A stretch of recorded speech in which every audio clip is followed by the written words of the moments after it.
تو یہ پہلی بات تو ہو گئی عقیدہ توحید. یہ کلیئر ہو گیا نا مسئلہ عقیدہ توحید کا. اس کے بغیر یہ اتنا سخت مسئلہ ہے اسلام میں. دیکھو یہ غیرت کا مسئلہ ہے. آپ کہہ سکتے ہو یار بھائی اللہ اتنا سینسیٹیو کیوں ہے عقیدہ توحید میں کہ اللہ نے کہا میں مشرک کی کسی صورت میں بخشش نہیں کروں گا, کچھ بھی ہو جائے, وہ کتنی تہجد پڑھے, کتنی نمازیں پڑھے. بھائی وجہ اس کی ہے کہ اللہ غیرت والا ہے. دیکھو عورت اپنے شوہر سے کہے کہ بہت خدمت کرے آپ کی, میں بہت خدمت کرتی ہوں, یا بیٹا اپنے باپ سے کہے ابا آپ کی میں بہت خدمت کرتا ہوں بہت زبردست, لیکن میرے فلاں بھی میرے ابا ہیں, فلاں بھی میرے ابا ہیں. ابا کہے گا سب کچھ برداشت ہے, باپ ہونے میں شرک, بولو شرکت برداشت نہیں. عورت اپنے شوہر میں شرکت کر لے تو شوہر برداشت کر لے گا؟ اگر کر لے گا تو اس کا مطلب وہ پھر تھوڑا غیرت ویرت کا تھوڑا سا مسئلہ چل رہا ہے اس کے, ٹھیک ہے نا. اگر غیرت ہے تو وہ بد اخلاقی برداشت کر لے گا. بھائی وہ یہ نہیں کہے گا کہ میں بھی تمہارا شوہر اور فلاں بھی, میں نام لے لوں گا, وہ اکثر بیانات میں نام لے لیتا ہوں. نہیں وسیم کا نام ایسے موقع پہ مناسب نہیں ہے, ٹھیک ہے. تو عورت شوہر کبھی شرکت برداشت کرے گا؟ بھائی سربراہ کبھی بھی شرکت برداشت نہیں کرتا. تو اللہ کہتا ہے بھائی سب کچھ گناہ جو بھی ہو توبہ کرو, معاف کر دوں گا, اصلاح کی کوشش کرو, لیکن میں اپنے ساتھ شرک کسی قیمت پہ گوارا نہیں کرتا. تو یہ ہے تھوڑا سا مختصر عقیدہ توحید. اس کے بعد دوسرے نمبر پر اسلام میں میرے بھائی جس حکم کی سب سے زیادہ ویلیو ہے, جس میں کوئی اللہ کی طرف سے لچک نہیں ہے, وہ ہے فرض نماز. کیا چیز ہے وہ؟ اللہ نماز کے بغیر بھی اسلام ہمارا ماننے کے لیے تیار نہیں. آج بے نمازی بہت زیادہ ہو گئے ہیں, آپشنل ہو گیا ہے, نماز پڑھتا ہے کہ نہیں پڑھتا ہے. ونس اپون اے ٹائم یہ آپشنل نہیں تھا. نبی صلی اللہ علیہ وسلم کی حدیثوں سے ہمیں پتہ چلتا ہے, یہ جو بہت ساری حدیثیں آتی ہیں نا جن میں پتہ چلتا ہے جو نماز نہیں پڑھتا وہ اسلام سے خارج ہے. من ترک الصلاۃ متعمدا فقد کفر, جو نماز جان کے چھوڑ دے وہ کافر ہو گیا. ان حدیثوں کا مطلب علماء نے یہی بیان کیا کہ اس دور میں یہ ممکن نہیں تھا مسلم بھی ہو اور نماز چھوڑے, تو اس لیے آپ نے علامت بتائی ہے بھائی جو نماز پڑھتا ہے وہ مسلم ہے, جو نہیں پڑھتا تو سمجھ لو ہندو یا عیسائی ہے. کیونکہ اس دور میں یہ ممکن تھا ہی نہیں کہ ایک آدمی نماز. دیکھو اس کی مثال ایسے, آپ فوجیوں کو دیکھتے ہو پریڈ کے دوران, جو پینٹ شرٹ میں ہے وردی میں ہے وہ فوجی ہے, جو سول ڈریس میں گھوم رہا ہے وہ کوئی دائیں بائیں کوئی بندہ ہوگا, وہ فوج کا آدمی نہیں ہو سکتا. ایسا ہی ہے نا. لیکن کسی ملک کی فوج کرپٹ ہو جائے, ڈسپلن کی ایسی کی تیسی ہو جائے, تو آدھے لوگ فوج میں آدھے دھوتی, آدھے جو ہے نا وردی میں ہوں گے, آدھے دھوتی بنیان میں, آدھی چڈی پہن کے پریڈ کر رہے ہوں گے. اس کا مطلب اس کا نظام کیا ہو گیا ہے؟ خراب. تو بالکل ایسا ہی ہے, نماز مسلم کی وردی ہے. جب بھی نماز کا ٹائم ہوگا مسلمان نماز کی فکر کرے گا. تو اس لیے نبی نے فرمایا جو نہیں پڑھ رہا وہ کافر ہے. مطلب یہ نہیں کہ کافر ہے, مطلب یہ کہ اس دور میں یہ پاسبل ہی نہیں تھا کہ ایک آدمی ایمان کا دعویٰ بھی کرتا ہو اور نماز کے ٹائم پہ نماز نہیں پڑھتا ہو. یہ پاسبل ہی نہیں تھا. اس لیے آپ نے علامت بتائی ہے کہ بھائی سمجھ لینا کہ وہ ہندو یا عیسائی ہوگا, وہ مسلم نہیں ہو سکتا. اس لیے بھائی آپ جتنے یہاں لوگ بیٹھے ہوئے ہیں نماز پہ کوئی کمپرومائز, بولو نا بھائی کیا ہو گیا؟ نہ جہاز میں نماز چھوڑنے کی اجازت ہے. میں بھی ایتھوپیا سے زیمبیا جا رہا تھا, وہ کنیکٹڈ فلائٹ تھی ایتھوپیا سے. جب فجر کی نماز پڑھ کے ہم اترے ہیں تو بہت سارے لوگوں کو دیکھو ایئرپورٹ پہ قضا وقت میں نماز پڑھ رہے ہیں. میں نے کہا یار آپ لوگ فلائٹ میں تھے, نماز کیوں نہیں پڑھی جہاز میں؟ انہوں نے کہا یار جگہ ہی نہیں تھی. بھائی میدان جنگ میں جگہ ہوتی ہے نماز پڑھنے کی. اللہ نے قرآن میں فرمایا کہ فَإِنْ خِفْتُمْ, اگر میدان جنگ میں ہونا, لڑائی چل رہی ہے اور نماز اب بہت مشکل ہو گئی ہے تمہارے لیے, بھائی کیسے, وہ تو مار دے گا دشمن.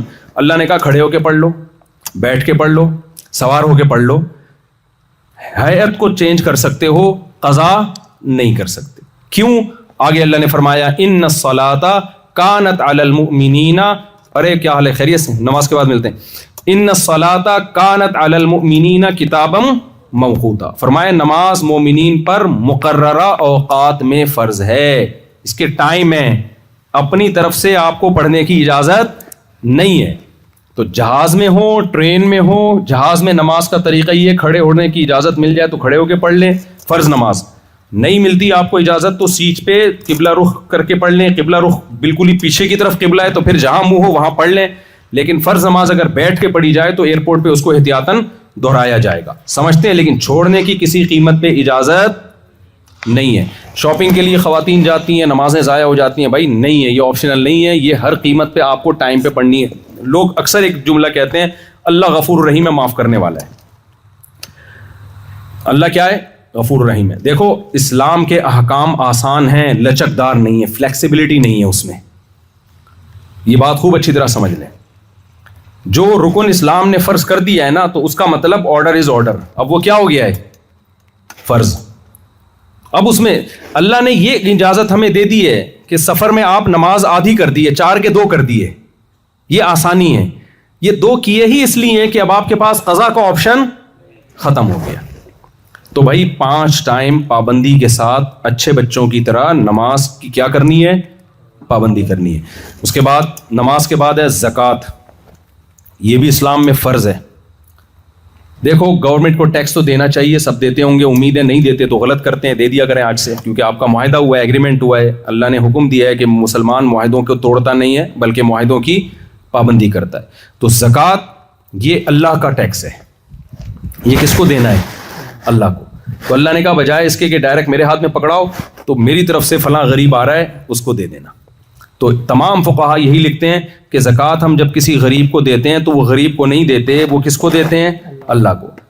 اللہ نے اس کو وکیل بنایا ہوا ہے, وکیل بالقبض. جیسے آپ کی پیمنٹ تھی, آپ نے 1 کروڑ روپے دینے تھے وسیم بھائی. اب وسیم بھائی کا مثال ٹھیک ہے, آپ نے وسیم بھائی کو دینے تھے, وسیم بھائی مارکیٹ سے شارٹ تھے, انہوں نے فون کیا غفار کو کہ یار میری طرف سے 1 کروڑ روپے پکڑ لے. آپ نے غفار کو پکڑا دیے تو ادائیگی ہو گئی نا. کیا خیال ہے بھائی؟ تو اللہ میاں بھی یہ کہتے ہیں کہ زکوٰۃ اصل میں مجھے دینی ہے, تم نے, میں متولی ہوں, لیکن اب کیا ہے میری طرف سے وکیل ہیں, فلاں فلاں فلاں قسم کے لوگ ہیں, ان کو دے دو گے تو میں کیا سمجھوں گا؟ مجھے دیے. تبھی اللہ کہتے ہیں من ذا الذی یقرض اللہ قرضا حسنا, کون ہے جو قرض دے گا کس کو؟ اللہ کو. تو اسلام نے زکوٰۃ کی بھی فضیلت بیان کی ہے, اور ساتھ ساتھ اسلام نے انفاق کی فضیلت. زکوٰۃ کے علاوہ بھی کچھ آپ پر ذمہ داریاں ہیں. وہ ذمہ داریاں کیا ہیں؟ نبی صلی اللہ علیہ وسلم نے فرمایا جو شخص پیٹ بھر کے کھائے اس کا پڑوسی بھوکا سوئے وہ شخص مومن نہیں ہے. پڑوسیوں سے زیادہ حق اسلام میں بلڈ ریلیشن کا ہے, خونی رشتوں کا ہے. دیکھو غیر مسلم کنٹریز میں حکومت کی رسپانسبلٹی بہت زیادہ ہوتی ہے, غریبوں کو سنبھالنا, بیواؤں کو سنبھالنا, لیکن مسلمان کے ہاں حکومت کی رسپانسبلٹی کم ہے, اسلام میں پبلک کی رسپانسبلٹی زیادہ ہے. آپ اپنے ماں باپ کو اولڈ ہاؤس میں نہیں چھوڑ سکتے. قرآن کہتا ہے وَعَلَى الْوَارِثِ مِثْلُ ذَلِكَ, نان نفقہ جو بھی بلڈ ریلیشن ہے نا, جو بھی مرنے کے بعد وارث بنتے ہیں, ان تمام وارثوں پہ ان کی وراثت کے بقدر نان نفقہ واجب ہوتا ہے. مثال کے طور پر ایک شخص کے 2 بیٹے ہیں, جب اس کی ڈیتھ ہوگی کوئی اور وارث نہیں ہے, تو 2 بیٹوں میں, یا ایک بیٹا ایک بیٹی ہے, تو 2/3 بیٹے کا حصہ ہے اور 1/3 بیٹی کا حصہ ہے. تو یہ اگر اس کی موت واقع نہیں ہوئی اور یہ بوڑھا ہو گیا, تو شریعت کیا کہتی ہے کہ یہ مر جاتا تو 2/3 بیٹے پر آتا, 1/3 بیٹی کے لیے آتا نا. تو اب جب یہ بوڑھا ہو گیا ہے تو اس کا جتنے بھی منتھلی نان نفقہ ہے, جو بھی اس کے ایکسپینسز ہیں, وہ 2/3 بیٹے پر ہیں اور 1/3 بیٹی پر ہے. اگر وہ کما رہی ہے, جاب کر رہی ہے, نہیں کر رہی ہے, تو سارا خرچہ کس پر ہے؟ بیٹے پر ہے. میں سمجھا پا رہا ہوں اپنی بات؟ تو آپ کو دائیں بائیں, اسی طرح بہن کا بھی حصہ ہے. آپ کی کوئی بہن ہے جو جاب لیس ہے اور اس کو ضرورت ہے پیسوں کی, تو شریعت میں گورنمنٹ کی ذمہ داری نہیں ہے, یہ کس کی ذمہ داری ہے؟ بولو بھائی, بھائی کی ذمہ داری ہے. یہ آپ کی خالہ, پھپھو, تایا, چچا, یہ ساری رسپانسبلٹی اسلام نے خونی رشتوں پہ لگائی ہے. غیر مسلموں کے ہاں وہ رشتے مارکیٹ سے کیا ہو گئے ہیں؟ شارٹ ہو گئے. ان کے لا ان کے حساب سے ہیں, وہ ٹھیک ہیں, لیکن آپ کے حساب سے جو اسلام نے لا بنایا ہے وہ کیا بنایا ہے کہ آپ کی بہن کے بارے میں سوال کس سے ہوگا؟ آپ سے ہوگا. اگر اس کے جیب میں پیسے نہیں ہیں, وہ اس کی ضرورتیں, بیسک ضرورتیں پوری نہیں ہو رہی, تو بھائی سے قیامت کے دن سوال کیا جائے گا. اور نبی صلی اللہ علیہ وسلم نے فرمایا سب سے بہترین صدقہ وہ ہے جو تم اپنی زوجہ کو کھلاتے ہو. تو اسلام میں بیوی کی ذمہ داری کس پر ہے؟